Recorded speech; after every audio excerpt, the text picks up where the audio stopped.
must be entered into testimony and be made public. And why is the city continuing to pay a city attorney an hourly rate when they are receiving questionable legal advice from someone who's under professional disciplinary proceedings?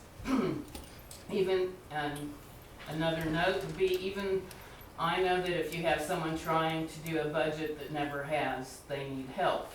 I implore that these concerns be addressed and no longer ignored. Thank you very much. You're welcome, Rick.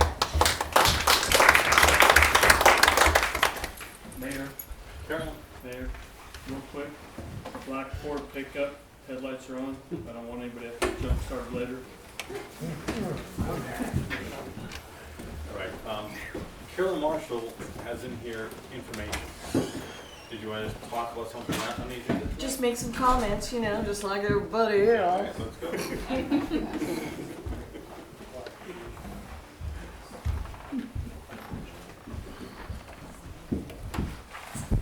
My name is Carolina Marshall. I live at 142 West Bowles in Phoenix.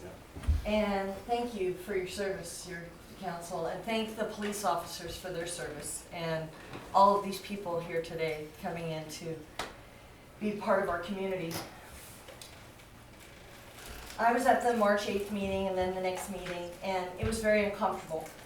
I do not know process, but I know that it brought me out here, so it seems good. We've got a nice big crowd, and we're going to be involved, and we're going to shine a light, and we're going to see if the budget's good or there's trouble.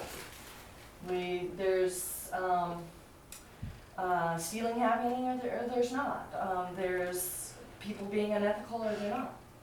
And I think that's what we're here to do and here to find out. And I know that all the voices in our community need to be heard, and we need to flesh out what is rumor and what is fact. But we need to hear all of the voices. That's really important, I think.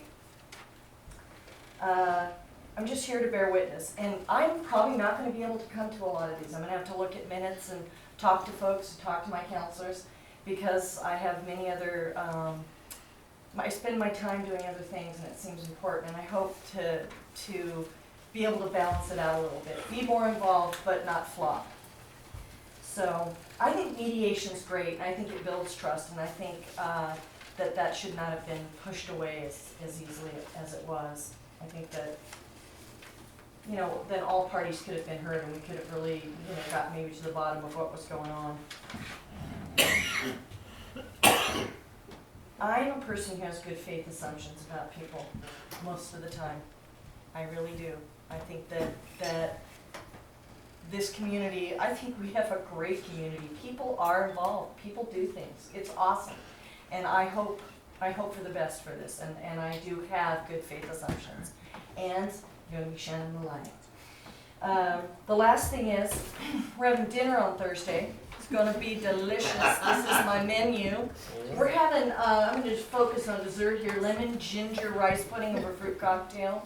Lemon raspberry chocolate mousse cake. It's going to be delicious. It's free, and everybody's welcome. All right.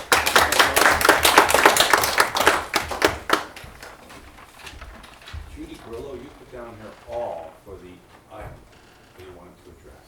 Do I get to complain about every, no, I'm kidding. Any comments about things not on the agenda?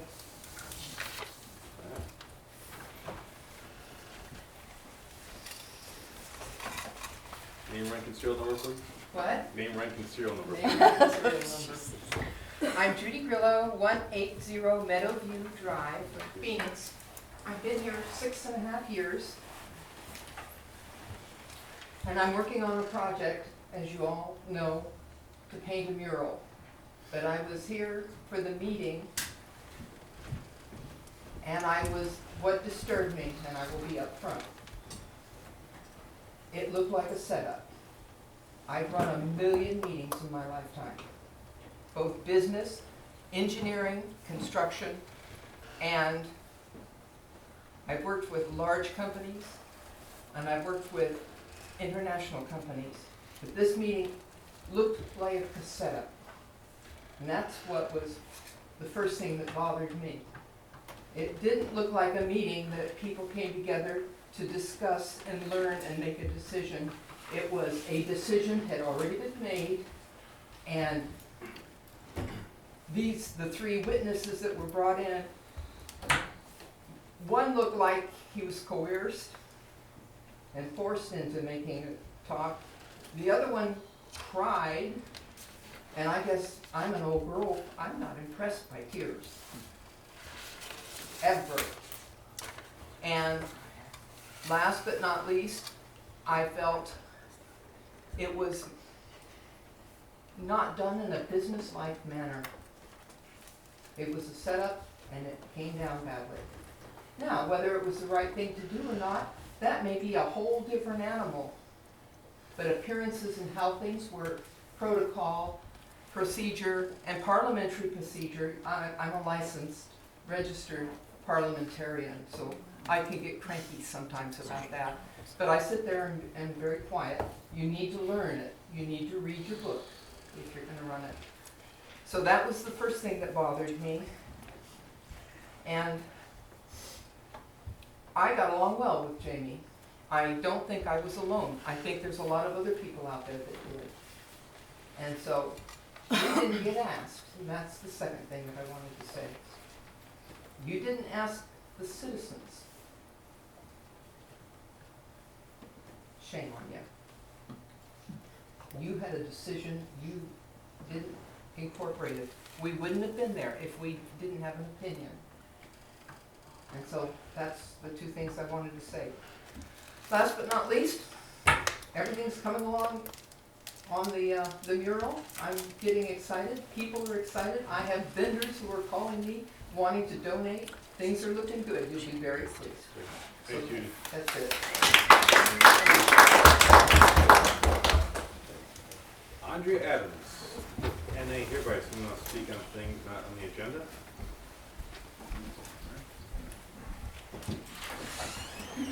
Hello, Mayor and Council. My name is Andrea Adams. I own 310 North Main Street here in Phoenix. And I have some things to say. And I think that some of it's going to be double coverage because a lot of us are concerned about the same issues. I have more to say than 3 minutes. I'm not going to say it. I'm going to try to keep this as short as I can. Mostly I'm going to ask questions of the council. I know that you can't respond right now. I don't expect you to respond right now. The point of my questions is in hopes that A, if you haven't asked them yourselves, now that they have been asked, and B, that I would expect and hope that wherever it is ethical and legal, you will provide proof and share the information that is the answer to the question. Notwithstanding Mayor Luz's comments, when there are trust issues with a government and its people, the government just saying this is true, this isn't true, is not even, that's not enough, and quite frankly, it's a little offensive to think that that would be enough and that we could accept that at this point based on what's been happening. So, I'm going to go ahead and go through my questions, and Mayor, if you don't mind giving me maybe a 30-second before I need to be done so that I have a minute to decide my last comments. Thank you. Council, please clarify and explain the policy and procedure staff uses, and please include timeline and locations, both physical and digital, to notice public meetings. Council, why did you not allow public comment prior to making a decision on Jamie McLeod's firing? Council, why were you not informed of this major HR issue until the day before the executive session was held? Council, why did the council leadership team attempt to discharge the city manager by way of asking her to resign and in violation of our charter without informing the rest of the elected councilors that the issue existed? Council, why were senior staff members asked to speak on the record without any due diligence by council to set up a proper process for appropriate testimony to be given if necessary? Council, why did you make a decision at that meeting on the firing of Jamie McLeod? Council, why didn't you follow the personnel manual for the City of Phoenix when dealing with the staff issue of Jamie McLeod? Council, specifically Mayor and leadership team, exactly what date were you first aware of an issue between the city manager and other staff members? I will email these after the meeting, just so you know, to everybody. Council, specifically mayor and leadership team, why did you not immediately inform the rest of council of a serious and major staff issue? Council, what specific actions did the mayor, council president Sophie, and council vice president Jim Snyder take in addressing the issues involving the city manager and senior staff prior to calling the executive session? Council, please provide a detailed and accurate accounting to the public of the complete costs of firing Jamie McLeod. Please include costs associated with recruiting and hiring her, training costs, severance package costs, and the costs we are incurring by paying new and additional staff to do the work that she was hired to do. Council, specifically the council leadership team, what exactly was the additional financial risk that kept being referenced to the city manager if the city manager was fired after her 6-month probationary period was over? Council, why are the mayor and city attorney engaging in private and audible conversations and note passing during public meetings? Council, why is the leadership team not enforcing ethical conduct by the mayor rather than encouraging staff not to be frustrated by pressure, intimidation, and coercion from an elected and paid public official?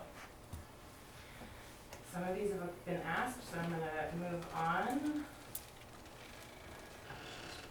Council, how do you address the accusation that the review and ultimate firing of the city manager was brought at the request of the mayor in likely retaliation of the city manager raising the mayor and other council leadership teams members' possible violation of public meeting and ethics laws, rules, and practices?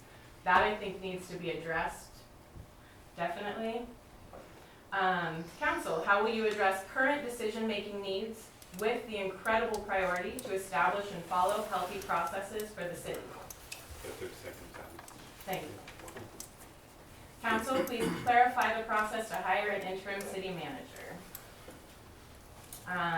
I echo the comments about increased training, and then I do have just a couple more. I would recommend, or I would be happy if the council appointed either Judy Grillo, who I've known for a couple of years now and cannot question her dedication to the city and ethical conduct, and Brian Westerberg, who also seems to represent the public's interest. If you just give me 10 more seconds, since everyone else knows, I appreciate that. Councilor Snyder, your questions regarding gender and sexual orientation were highly offensive and inappropriate, and I believe created a hostile environment for the public and a public meeting. Thank you.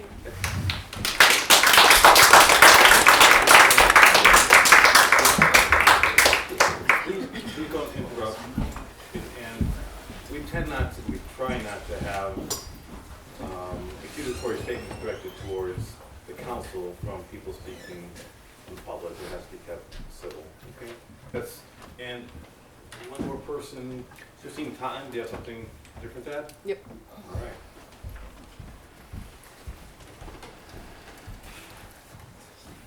My name is Christine Totten. I live at 7025 Adams Road in Talent, and I also run the Phoenix Clubhouse on Main Street. And I'm also here to speak in regards to the firing of Jamie.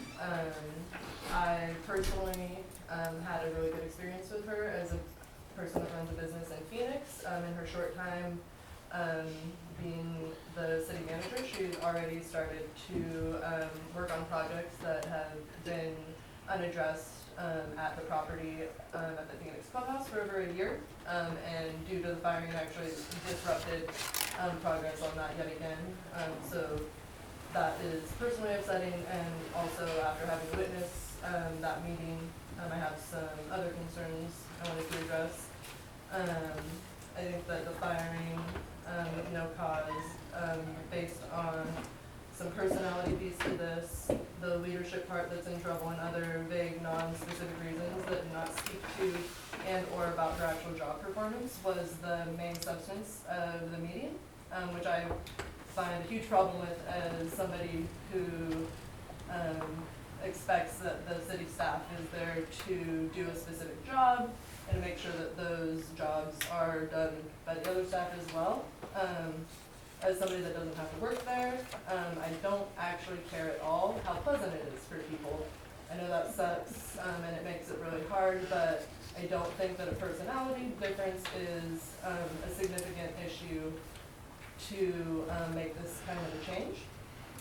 And the quotes that I made about the personality piece and the leadership part were actually quotes from Councilor Snyder that he made during Jamie's employment review on March 8th. He also asked point blank, what do you think that you would be capable of doing that would change your personality? He continued to go back to this point that the leadership part was in trouble. He also defined leadership as leadership is basically getting people to do things they wouldn't otherwise do. Ms. Totten? In the military, Ms. that is Totten? getting people to attack Ms. and kill Totten. when they know they're going to die. That is a really shocking statement to be Okay. made at an employment review based on leadership. Thank you for your comments. Is that my 3 No, minutes? I said before, you can't direct comments personally to the city council. I wasn't, I was quoting him. Okay, so let's try to, quoting. let's try not to direct. I was not directing that comments. at him, I was quoting him. That was something that he said at a meeting that you didn't see any problem with, and you didn't interrupt him while he was saying that in regards to somebody's employment review. Carry on. I was just saying that is really troubling to me, not something that I personally Okay. seek Well, for in a leadership, in a Okay. leader. Please finish, thank you. How much time do I have left? Take another minute and a half. Okay. So, by that definition that was given by leadership even though I find it really shocking, I do believe that Jamie showed exceptional leadership during her employment and also throughout the incredibly offensive and personally damaging process that ultimately led to her losing her job.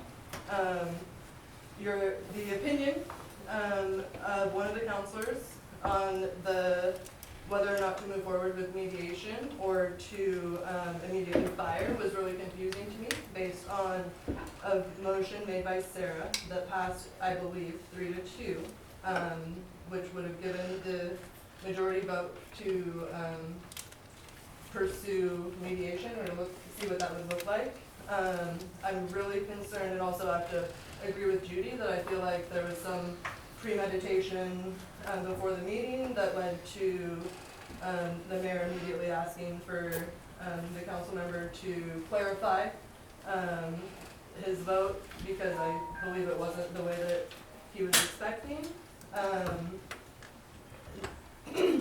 Not even 10 minutes went by between a 3-2 vote for mediation. So I'm really confused why the second motion was allowed or accepted after the council had already made a decision on the matter, at least as far as I understood. I strongly question whether or not Jamie McLeod's firing at the illegal executive session or unnoticed public meeting on March 8th is legal, ethical, or in the best interest of the city of Phoenix. And I think that the behavior of the mayor and a majority of the council was blatantly discriminative and prejudicial, as shown by questions about gender and sexual orientation, Thank you, Ms. rather than work assignments and duties being met. Thank you.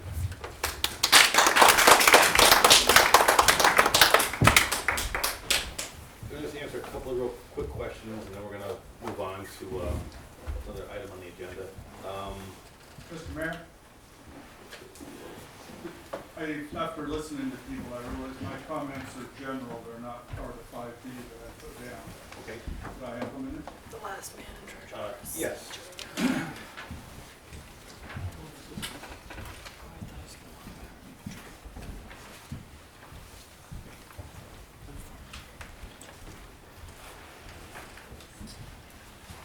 Jeff Bella, 703 West First Street, Phoenix.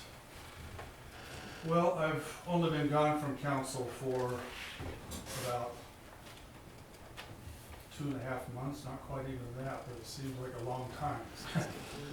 I'm not gonna cast any stones at you guys, because I don't know what went into the decision. I don't know what the circumstances were. I can tell you, I was disappointed from the standpoint that I thought we had a good chance of maybe getting a city manager that could stay for quite a while. We probably used a more open process than has ever been done before. We had every city employee interview the city manager candidates. We had the public interview the city manager candidates, and several times with the council. I think the selection process we used was really good, and I would encourage that you do something like that again. What I really wanted to speak about tonight, though, is not to go over what came to your decision, but I want to encourage, for the benefit of the city, that you hire a intermediate or interim city manager very quickly. Tonight would be preferable. You can't let a city just limp along. You've got to make sure that the management is in there. It's totally different than hiring a city manager, because this is a person that if you need them for 40 hours a week for 6 months, you got that. If you need them for 30 hours a week, 20 hours a week, if you only need them for 1 month, you got that. So you've got a lot of flexibility in how you use that person. But you got to keep continuity in management, and you can't just let the city struggle. The reason I first got involved in the city was because I was embarrassed. I was embarrassed by decisions that I saw being made for the city, by being negative in the newspaper and on TV quite a bit. And so I started coming to some of the council meetings, like some of you did tonight, a lot of you did tonight, and I actually find that to be a good thing. You know, I think it was sad. I was really pleased that we had 3 people step up to run for council. It would have been really nice if we had 6. To have council members elected without competition is not the ideal. So with all the people we got here tonight, I hope some of you will really get involved and start coming to council and get on some of the boards. So that's my only message, is I'm not advocating that you hire any certain person for interim city manager, but that you do it very quickly. As far as finances, Chris made the comment about the audit, and I want to take a little bit of blame. If you got recommendations, I haven't seen the report, but I actually met with the auditors this year, and I said, you know, we pay you a lot of money every year, and all you do is say, oh, everything looks good. So to really do a valued service for us, find some things that we need to improve. And they said they would. I hope they did. It is. So, but I would argue with anybody that says the city's finances are not in good shape, because I just can't believe in 2 months that much has changed. And so Phoenix is in the best shape that I've seen Phoenix in the 6 years or so since I first started coming. That's it. Thank you. All right. Thanks, Jeff. So I'm just going to fire up a couple of quick answers to questions that came up tonight. And the plans to train, your plans to train regarding open public meetings rules. We did go through training for everybody regarding many different facets of what we do through League of Oregon Cities and other ways to train. But we'll have a training session coming up soon. The cost to let Jamie go was 2 months salary plus accrued vacation time. The check was like $10,000 and change after taxes. I forgot what it was before taxes, but it had to be between $15,000 and $16,000. But I don't know exactly. The cost to hire was 0. There's no cost to hire Jamie McLeod. Those between city councilors are public domain. The city councilor writing those back and forth with each other as part of the meeting, it can be taken as part of the public domain. When things are done between an attorney and the mayor or city councilor that has the same legal privilege as other attorney-client relationships. The public meetings are noticed. There's a notice that goes out right by Joe's Barbershop and one by Terry and Tony's place and Gypsy Trader on First Street, and also at the post office. And also an email goes out to everyone that should be normally emailed. The press and anyone else on that list is automatically emailed regarding a city meeting notification.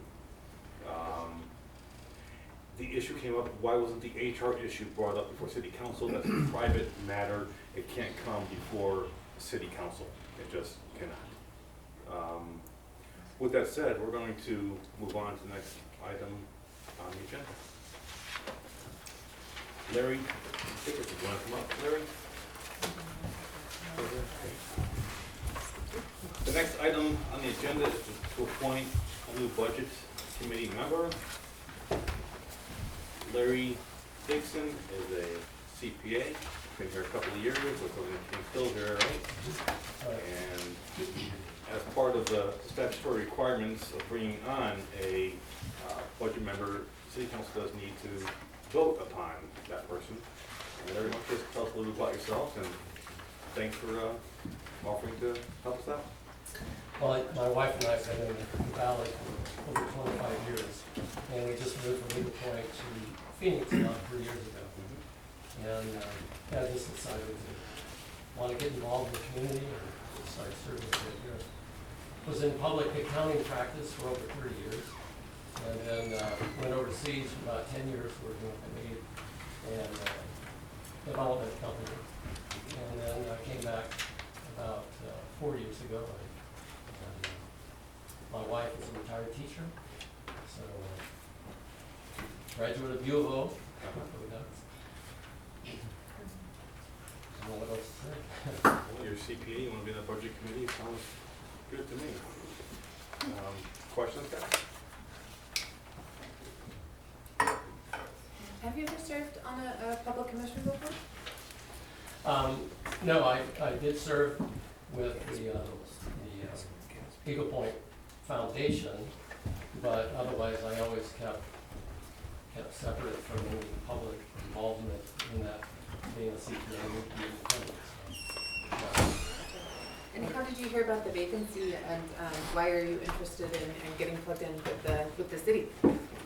well, I think it was in one of the newsletters last year that there was an opening. And again, just wanted to become more involved in the community. And that's about it. Thank you. There's a correction on it. It's also that the mayor may appoint. I think if you stick the Oregon statutes, it's the council and the budget committee has to appoint the budget, if not the mayor. That needs to be corrected for the public, for the record. And thanks for volunteering, Larry. With your CPA background and everything else, I'm sure you can go through those reports and understand them a lot easier than the typical Joe citizen out there. Well, I did download the audited report today. I went through it and took a lot of notes and had a lot of questions. So, Good. How does it look so far? From what I saw, it was very, very sound. I was amazed. Yeah. Other questions, guys? If you're ready, I'll entertain a motion.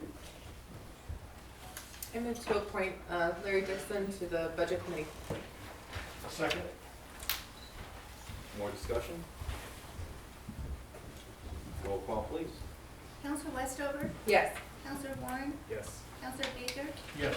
Counselor Snyder? Yes. Counselor Stokes? Yes. All right, unanimously approved. Thanks for your time. I think the first meeting is April 3rd, I think 3rd or 4th. Okay, we'll be in touch, okay? Very good. Thank you. And I'll be looking forward to working Thank with you, sir. Thank you, sir.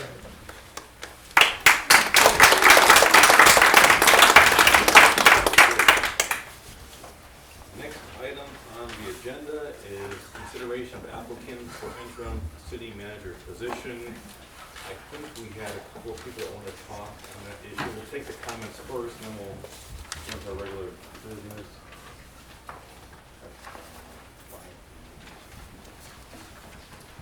Okay, you put 5. Is it this one here, 5B? Okay.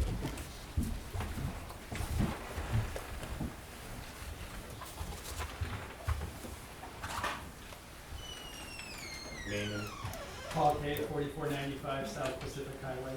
Thank Thought you. you were still contemplating. no, I'm good.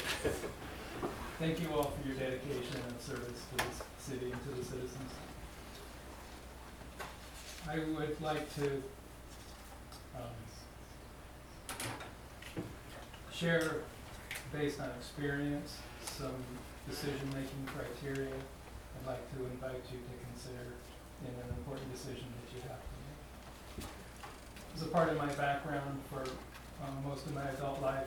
I've been a board member of either a non-governmental organization or 501c3 or general manager of business operations of a business. As general manager, I was responsible to analyze and make recommendations to move a business that had been run for 30 or 40 years under its founders, to prepare it for succession. And my management style is to go in and analyze in great detail everybody's past. And we're talking a couple dozen people depending on their livelihoods. And my management style is to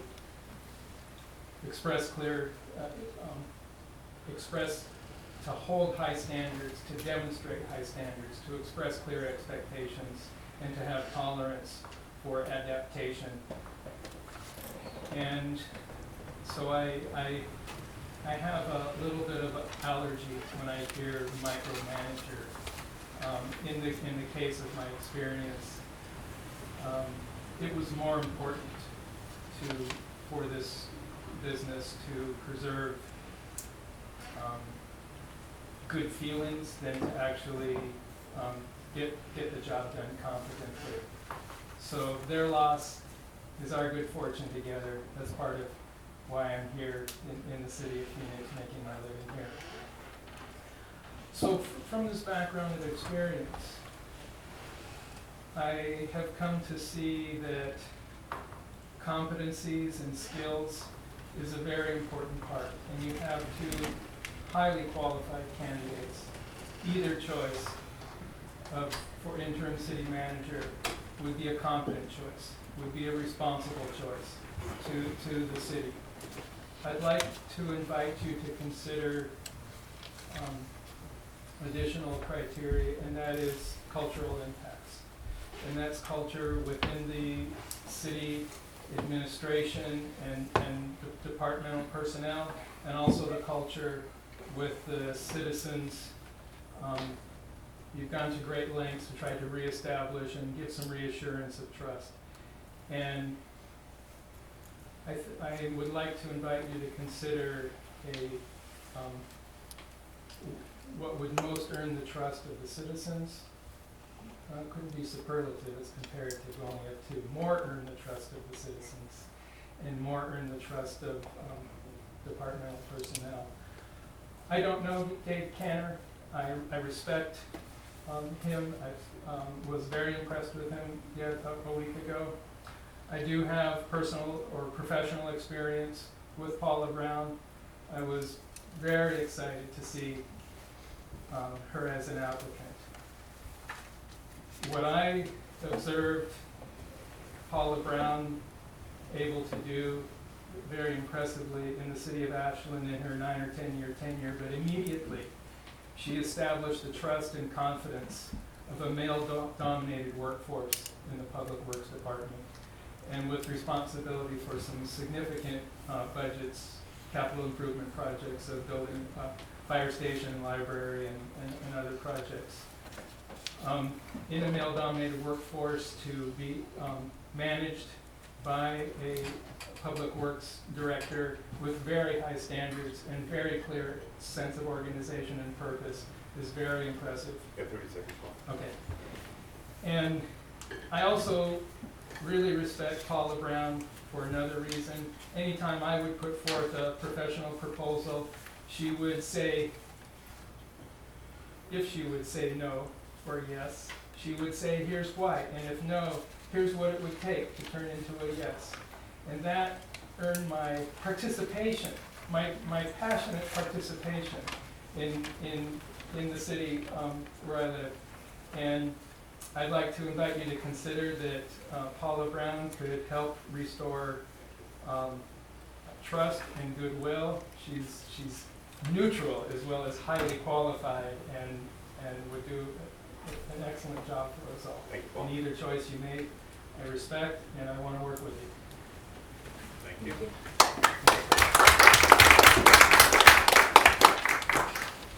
was asked to give Paula around, she asked us to call her, and Councilwoman asked me to call her. I did call Paula, and she can't make it here tonight, obviously. She is on a plane at the moment. She's hoping to do a phone interview if we had time this, at the beginning of the meeting. Obviously, we did not. I asked her to entertain the idea of being a permanent city manager. She has no interest. At this stage in her life, she is busy with other things. So she doesn't want to be considered as a permanent. She appreciated the phone call, very gracious, very nice. And of course, that's a council decision as to whether we still consider her. That's just wanted to relay to you based on the phone call that I was asked to make to Paula Brown. Okay? So we, sorry, Yes. just to clarify, so we declined to offer her an interview at today's meeting? No, we did not. No? We did So not. I'm sorry, I'm confused then. So she wrote us an email and offered to do an interview by phone. She was getting on and off a plane in a very tight schedule. And I said, well, if we happen to be okay at that time, we will give you a phone call. Okay. And she said, I completely understand, and like I said, very gracious. And tonight, we did not have time to make a phone interview to Paula, given our agenda and what we were going through. Oh, go ahead. Okay, I'll keep recognizing Council Westover. Just wanted clarity on Yeah. the situation. But council still can consider My Terry. question is, it said specifically on the post, Yeah, they had to have city manager experience. sure. I didn't see city manager experience in her qualifications, and it's nothing against her, but I think resoundingly, over and over, we're hearing, we want things done by the rules, we want to stick by the rules, and no swaying out or anything like that. And I would really insist that we follow the rules and publicly, and that we entertain, you know, if that's what the specification was, that they have to have city manager experience, I think we need to follow that rule. I don't want to start, bending rules ever. And the idea is to establish trust with these people. I want to help. So with that, to my knowledge, the only applicant we have with city manager experience is Dave Cantor. It's just my input. Thank you. I mentioned earlier, I wanted to talk about how, there's been questions about how Dave Cantor came into the picture. And Was I gonna get to Mike, you're absolutely right. I forgot to re-recognize Mike and come on up. Thank you for bringing it to my attention. And I'm gonna talk a little about how we came to talk about Dave Cantor to begin with. I'm still Reverend Mike Foster. So, my question, comment regarding this is partially directed at the department heads, but at council.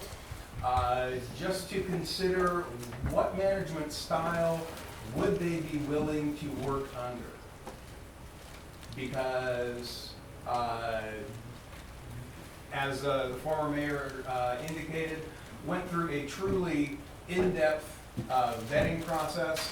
Everybody got to meet her, everybody was on board, everybody liked her. And then somehow the wheels fell off. If they had a chance to have that kind of input into her hiring process, what happened? And is this just an issue with the city manager, or is this endemic of a wider issue at City Hall across all the departments? That needs to be considered. She may have been a convenient scapegoat for hiding deeper issues that are going on. So my question, just as everything proceeds, what kind of management would you be willing to work on? Thank you very much. So, I gotta talk to how Dave Cantor first came to my attention from Jamie McLeod. Jamie McLeod had recommended Dave Cantor as the guy who could help us with our goal setting and strategic planning. I called the League of Oregon Cities, and they assisted me and pointed me in the direction of their website, and there's a tab that you can go on to, and you can select from potential interim city managers. And there was Dave Kanner's name. There he is again. And also a guy named Dale Shaddix was on there, who's a local gentleman, been doing this for many years. So I called both of those individuals, and that's how I was introduced to Dave Kanner. I don't know the gentleman from Adam, except for our experiences since I made that first phone call. But I just wanted to shed some sunlight on how that came about. As I said earlier, I think we should have waited a week in order to talk about the process. And the process should, I think, have been started the night of the city manager review meeting by keeping everyone here instead of gaveling the meeting to a close. But with that said, I'd like to open up to discussion about our interim, or potential interim city manager process and potential interim city managers. Would somebody like to be recognized? I just want to speak on behalf of Paula, and I've never met her, but I had the last week to basically do some research on the potential candidates. Sure. And I had a chance to speak with two former city councilors of Ashland and a former city mayor of Ashland as well, and he spoke very highly of both our candidates, but particularly recognized Paula as being someone who is more than qualified to do the position here. And I guess I'm sad that we don't get an opportunity to even interview here tonight, and I understand that there's of course scheduling conflicts and it was on the website, and we're going to have her also start tonight, but yeah. And you know, she's traveling anyway, so yeah, more good than done, but I just wanted to bring that up, that she was going to be a good fit as well. Just to kind of bring it back to the process conversation too, I think that obviously we have a short timeline to work under, and obviously it's really important for us to have a city manager right now with all of the programs that we have up in the air, including our urban growth boundary expansion and urban renewal and a number of other issues, and just the need for staff management. I do think though it echoes again, you know, what we've heard from a lot of our community tonight is that the need for those good processes. So even for an interim, if they're going to be here for 6 months, that's longer than our last permanent manager was here. And so it really is up to us to make sure that we have those criteria laid out. So, you know, did we want to make sure that they had city manager background experience? And I understand that's what we put on the website. Did we have any other criteria that we wanted to see? Did we want them to be somebody who was eligible to take on the permanent position? So anyway, I think just, you know, using this as a learning opportunity for future processes about the kinds of things that we need to take into consideration when making decisions about staff. Thank you very much. I'd personally like to see us go down that process road as well, and after tonight, and when we do have a little more time to start working on this stuff, to develop a process for, okay, how do we get rid of the city manager? What's that look like? How do we hire new city managers so that we don't run against these time constraints that kind of put us into the position we're in now, as opposed to really be able to vet all of our options. I just want to emphasize that this is a temporary position. This is not the full-time, it's not going to be a long-term city manager. It's someone to help us. As I said before, Dave Kanner, to me, he checks the boxes off. We need someone that's great at strategic planning and goal setting, recommended by our former city manager. He is great on finances, and he can go in there and review our budget process. And I don't see a better candidate to come in and say, hey guys, this is where you need to improve. This is a rumor. That's not true. This is true. Here's my recommendations. To me, that's extremely valuable. And I was told at the last meeting, I'm surprised that we're able to bring him aboard. The cost was less than that we were paying our former city manager. And he just, I think he's a godsend, to tell you the truth. I like the choice. And that's what I have to say, guys. I'd like to comment there. Sure. usually, sometimes hired, but somebody has not proven themselves to be a city manager Yeah. with the option of being a permanent one. That's one of the claims. Another case, you have the need to come in with somebody fully qualified and carry the things that had to be done in the first 6 months, as well as putting a package together and a hiring process for a permanent replacement. Neither one of these wants to be a permanent. That's right. And so what you're gonna do is go with the qualifications that can do the budget, do things, and evaluate where the city is and what you need for a city manager on a full-time basis. Management style is great, but somebody needs to come in like tomorrow and know what's going on, not spend the next 3 or 4 weeks trying to figure everything out. And that's the position we're in, whether I like it or not. So, as I said, so when you're making your vote, you have to look at those qualifications. We need somebody there tomorrow. And that person needs to also tell us, how is public works working? How's the police department working? How's the administration working? How's planning department going?